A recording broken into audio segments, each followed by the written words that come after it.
Breaking news. మాజీ మంత్రి విడుదల రజని, ఎంపీ లావు శ్రీకృష్ణదేవరాయలు మధ్య మాటల యుద్ధం ముదురుతోంది. ఇష్యూను డైవర్ట్ చేయడానికే తనపై తప్పుడు ఆరోపణలు చేస్తున్నారని కౌంటర్ ఇచ్చారు. స్టోన్ క్రషర్స్ యజమానిని బెదిరించింది నిజం కాదా అని ప్రశ్నించారు.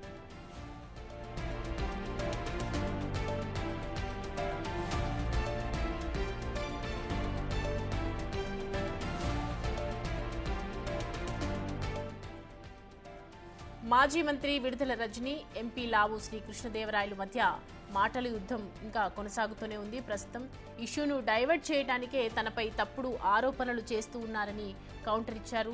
స్టోన్ క్రషర్స్ యజమానిని బెదిరించింది నిజం కాదా అని ప్రశ్నించడం జరిగింది.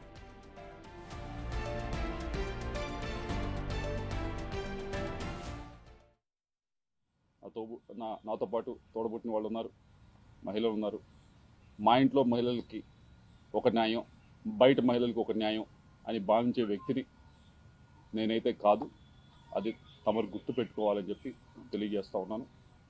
రెండో విషయం, ఏదో ల్యాండ్ విషయం అని చెప్పి మాట్లాడారు. ఏదో విశాఖపట్నంలో ఏదో ల్యాండ్ ఉంది, అది ఇది అని మాట్లాడటం జరిగింది. అమ్మ, మేము 45 సంవత్సరాలుగా 1977 నుంచి విజ్ఞాన విద్యా సంస్థ నడుపుతూ ఉన్నాం.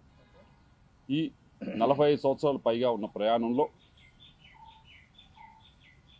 ఆంధ్ర రాష్ట్రంలో కాదు, దేశం మొత్తం ఎక్కడా కూడా, ఆంధ్ర రాష్ట్రంలో కాదు దేశం మొత్తంలో ఎక్కడా కూడా గవర్నమెంట్కి మేము రిక్వెస్ట్ పెట్టి మాకు ల్యాండ్ అలాట్ చేయండి అని చెప్పి ఒక్క దగ్గరన్నా మేము ల్యాండ్ అలాట్ చేయించుకున్న దాఖలాలు ఉంటే దయచేసి మీడియా మిత్రులకు చూపించాలి, లేకపోతే బయటికి తీసుకొచ్చి చూపించండి.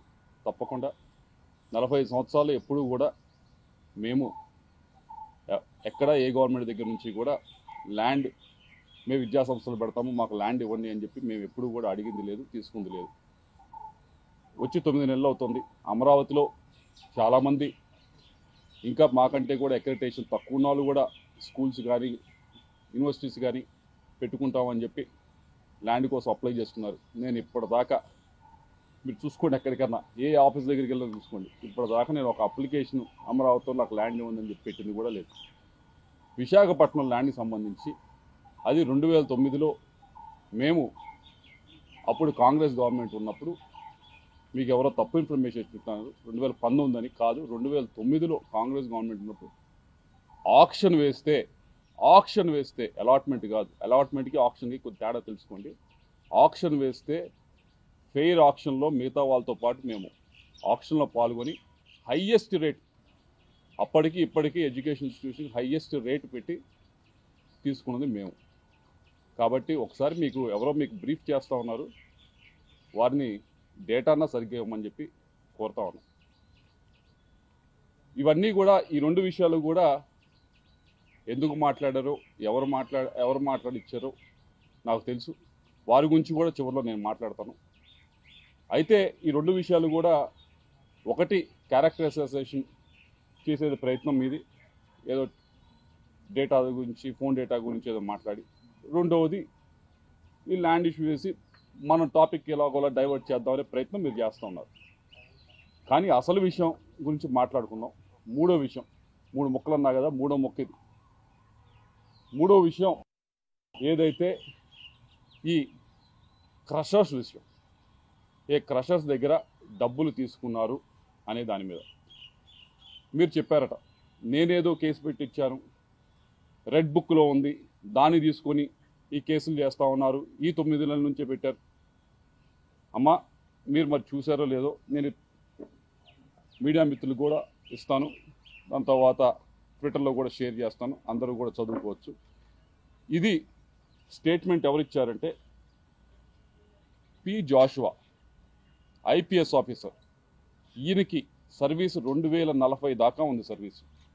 ఆయన కెరియర్ ముందు చాలా పెద్ద కెరియర్ ఉంది. అటువంటి వ్యక్తి ఆయన సంతకం పెట్టి ఈ స్టేట్మెంట్ని ఇవ్వటం జరిగింది. ఈ స్టేట్మెంట్లో క్లియర్గా చెప్పడం జరిగింది.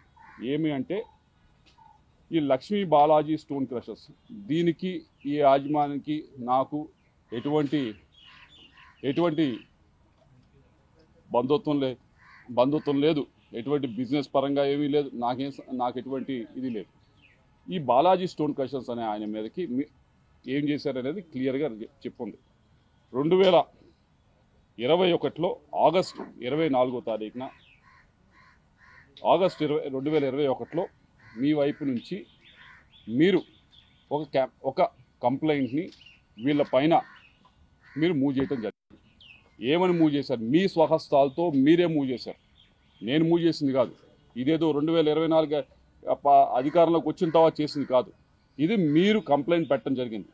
ఈ లక్ష్మీ బాలాజీ స్టోన్ క్రషర్స్లో చాలా అక్రమం జరుగుతూ ఉంది, దీని మీద ఫైన్ వేయండి అని చెప్పి మీరు కంప్లైంట్ పెట్టారు. కంప్లైంట్ పెట్టిన దాని మీద జాషువా గారు దీని మీద ఇది చిన్న విషయం కదా అని చెప్పి యాక్ట్ చేయలేదు. యాక్ట్ చేయకపోతే మీరేం చేశారు? మీరు తిరగని ఆఫీస్ లేదు, ప్రతి ఆఫీస్ దగ్గరికి వెళ్ళారు, ఆయనకి ఫోన్ చేయించారు.